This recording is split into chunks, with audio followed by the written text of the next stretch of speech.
Hello friend, नमस्ते, प्रणाम। मैं घूंघट वाली 960 अपने यूट्यूब चैनल में आप सभी का स्वागत करती हूं। तो दोस्तों, मैं लेकर आई हूं बहुत ही प्यारा सा एक चुटकुला सा नाच गीत। आप सब गीत को पूरा सुनिएगा। गीत कैसी लगे कमेंट में ज़रूर बताइएगा।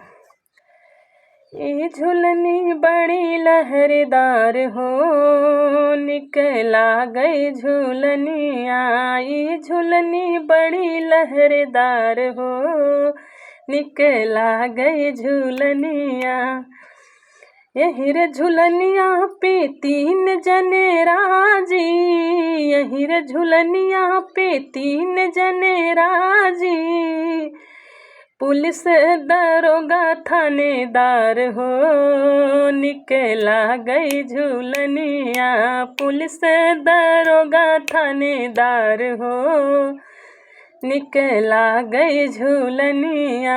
ई झुलनी बड़ी लहरेदार हो, निकला गई झुलनिया। यही रे झुलनिया पे 3 जने राजी, यही रे झुलनिया पे 3 जने राजी।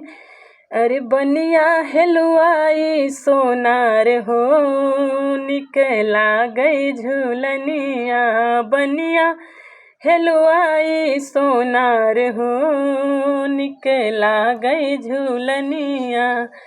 ये झुलनी बड़ी लहरेदार हो, निकला गई झुलनिया।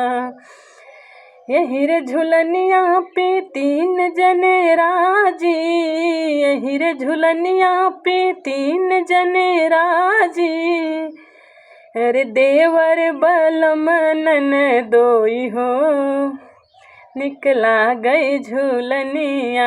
देवर बलम ननदोई हो, निकला गई झुलनिया।